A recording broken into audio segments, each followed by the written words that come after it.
Okay, we're recording. Okay, well, lots going on in my the corrupt prosecution of me, the cover-up of the hate crime assault on me, the emergency room Zionist doctor who assaulted me and failed to give me proper medical care, and then the assault and torture of me through the night by the police, until I was ironically saved by a Palestinian cabbie who came to my defense and forced the police to get me back to the hospital. And I'm saving my life from the violent police violence-induced heart attacks and the assault from the doctor and the assault from the Zionist. So, and the Zionist I found out today, has a criminal record of with the police, that they know that he assaults his friends and family, and he also assaults strangers in apparent road rage incidents, they call it, or something like that. So he's like a violent guy, always attacking people, and he attacked me. He's like half my age, and he attacks a disabled, cancerous senior citizen. And yet they arrested me. They didn't check anybody else for knives. Nobody else searched nobody else at the scene to see if anybody else had weapons. They have no proof that his injuries were caused by me. He left the scene twice and was found bleeding blocks away, and yet they somehow blame the first guy who he attacked and successfully seriously injured, and then they don't overlook all the other people who he fought, and they fought him back and had him down on the ground and stuff. And who knows, did he have a knife on himself? Did he cut himself to make his story or something? Like, who knows what the hell's going on here? The evidence is so corrupt. And then the Crown's trying to put me in jail today. I have to go to court. I filed for a motion for release, to allow the public release of the evidence. And I'm not seeking to release all the evidence. I'm not seeking to shame some of the witness accounts are pretty hilarious when you read them and you look at the video, and what some of the things they claimed happened didn't happen to us. But I learned that back when I studied criminology back in University of Alberta, like more than 3 decades ago. Yeah, 3 decades ago I was back there, and I studied criminology, and they talked about the unreliability of witness statements. So anyways, I got to go to court, because then the Crown enjoined my application, and they're trying to charge me with publishing the video that some of you may have seen, but it was taken down because the Crown threatened me with something. They called it sanctions, but it looks like charges or something. I don't know still don't understand it. And so I removed it in time, but they're still proceeding with it, So with the charges, so or sanctions, or whatever it's going to be. And so I'm just going to ask for more time on my case, and especially because of what just happened. And watch this video here to see what just happened to me. Hello, let me just mute my TV here 1 second. No problem. There we go. All muted and all ready here. How you doing today? I'm good. How are you today? I'm pretty good, pretty good. Although I've got Glad to hear that. I got something about that case today. I need to let you know that the Crown enjoined in it. They added another motion into it.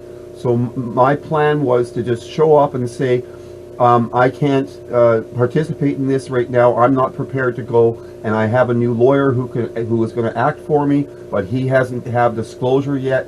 He needs time to get up to snuff, and so we need to schedule this for another time. That sounds absolutely fair, Bruce. I think that is a good path forward. The one hitch in the plan might be this. Yeah. And I hate to tell you this, I think I am going to be in the same boat Mr. Marino was, in simply your file being too large for me to handle. Oh no. I can tell you this, sir. Yeah. Yeah, I'm quite a new lawyer. I'm not nearly as experienced as Mr. Marino is. Yeah. What you have, from what I understand, in terms of some of the things that were in the affidavit that Crown filed, and I believe some of your perspectives on what happened to you that day with police, is a large and complicated matter. It's going to, if you want to take it in the direction it looks like you may, it's going to involve a series of charter applications and quite a complicated trial. For sure, I agree, yeah. Or pre-trial or something like that. And I've come to the conclusion that unfortunately I just don't think I'm in a position to be able to help you out. I was called to the bar in 2022. That's not very long ago. Yeah. So what I'm going to do is this. I'm going to just reach right back out to legal aid, let them know the scope of this one is just too much for me, given where my practice is at right now, and encourage them to find you someone maybe a little bit more senior or with some more time who can assist you how you really deserve. Okay, sure, and I'll add one thing into that may affect this or not, but you may just provide this to legal aid information too. Is when I was in the law library yesterday, there were very helpful ladies in there, and I found stuff in there where there is extra funding available for cases like this. So if there's anything complicated, 100%. so that you either may be able to stay on and get extra funding for help, or legal aid can just know that, yeah, okay, I can't do this, but if you can find them somebody and you should apply for this funding. And some of that funding, I think, comes from the Crown. I saw that in the legal aid notes, yeah, so the Crown can recommend that. Yeah. Because you're absolutely right. If it is a big, complicated case, they should know that they need to put some money towards it, and they'll say get some senior counsel in there. Yeah. So I'll reach out and let legal aid know that. What I suggest you do in the meantime is pretty much what you were planning anyway, that you're looking for new counsel and you want your new counsel to take a look at these applications and just let the court know. Okay, Bruce? I'll do that for sure. Thank you so much, and thanks for being frank with me about this. I appreciate it. Absolutely. Okay. Oh, you're breaking up there. Sorry, I couldn't hear you there. Oh. Okay, so he's done. So, okay, a second lawyer quit now. I've had 2 lawyers quit. The first one is facing disciplinary hearing from the Law Society because I filed a complaint on it because he lied to the court 2 times about me, and including lied saying there was discord between us. Hello? Bruce. Yeah, right here. Hey, how you doing? Well, you know, I'm hanging in there, Bruce. How about you? I'm doing the same, just barely doing it, but hanging in there, yeah. Well, thank you for that. I'm pleased to hear that. Now, Bruce, the reason I'm calling is that, as you may or may not know, we've never dealt with one another before, but I run a very, very busy, high-volume legal aid practice. And you probably can anticipate where I'm going. Because it's so high volume and I'm so damn busy all the time, I quite honestly just simply do not have the time that your matter requires. You deserve full attention. You deserve someone who can properly address all of the issues. What I can tell you is that, I think I know this already, that the initial disclosure that we received was, I don't know, something like 30 to 40 gigabytes. Normally, a 1 gigabyte disclosure is huge and massive. 40 is insane and over the top. Yeah. That's not your fault. Yeah. That's not your fault.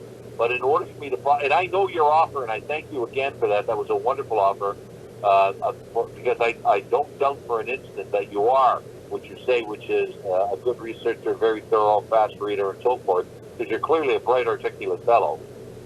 So what I'm saying in a long-winded fashion is I'm afraid I'm simply not going to be able to give your matter proper attention. And that's the last thing I want to happen. So we're going to have to arrange for another lawyer, okay? Okay. And what's involved in that? Do I make another application to legal aid for something more, or what? No. I just contact legal aid. That's through no fault whatsoever of Mr. Dean, entirely because I'm unable to do it. Mr. Dean needs to change counsel. I'll file the necessary change of counsel and explain that it had nothing. Now, the reason I'm saying this is because sometimes clients are identified as high maintenance, and no one wants to touch them. But I'll say, no. This has got nothing to do with Mr. Dean. It's quite the opposite. You know, he's very helpful and all of that. So. Okay, I got you. Appreciate that. Okay, well, it's unfortunate because I always heard good things about you, but I understand, and I do know my case is quite weird. And anytime I've done FOI requests to them, they always dump a ton of stuff, like it's a crazy amount of disclosure, because that's what they do when they want to bury stuff. And so I think that they're doing the same thing with you. Right. And on that... Well, it is, and that puts me in an awkward position, because in order to be able to properly represent you, I got to go through all this shit. Yeah, I know, yeah.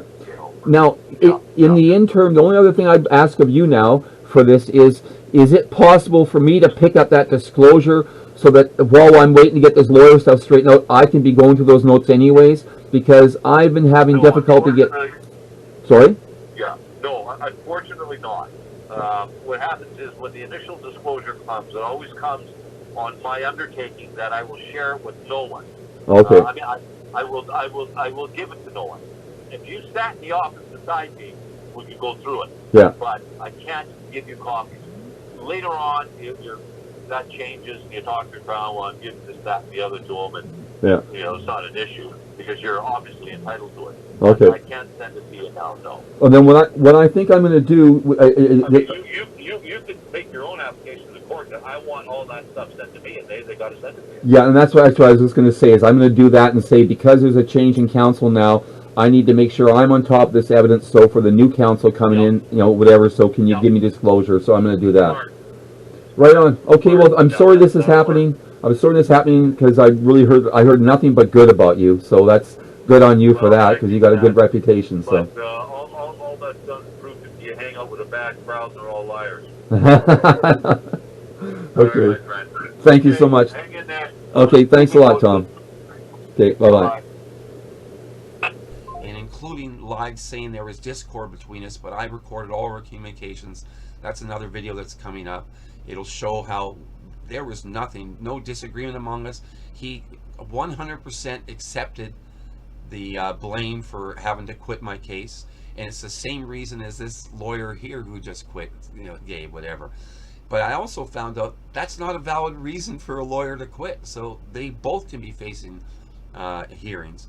But I did give this lawyer a chance, and I informed him of that, and I said there's extra funding available and for cases there, particular, special cases, and that's my case. Clearly is a special case because it involves decades of my charter rights being violated, and it's all documented, and all that, especially Charter 15.1, where I'm supposed to be able to enjoy the privileges and protections of the law, and it's a criminal act, I've also found out, for a police officer not to act upon complaints.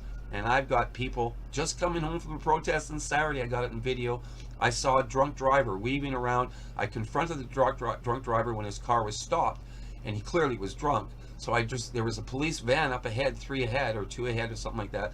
So I just drove up to it and I told them about it. And they were like, yeah, Bruce, thanks a lot, Bruce, because they all know me. They were just coming from the protest too, where they harass and film me all the time, violating my rights. And they just drove on and didn't check the drunk driver, and they're obliged to.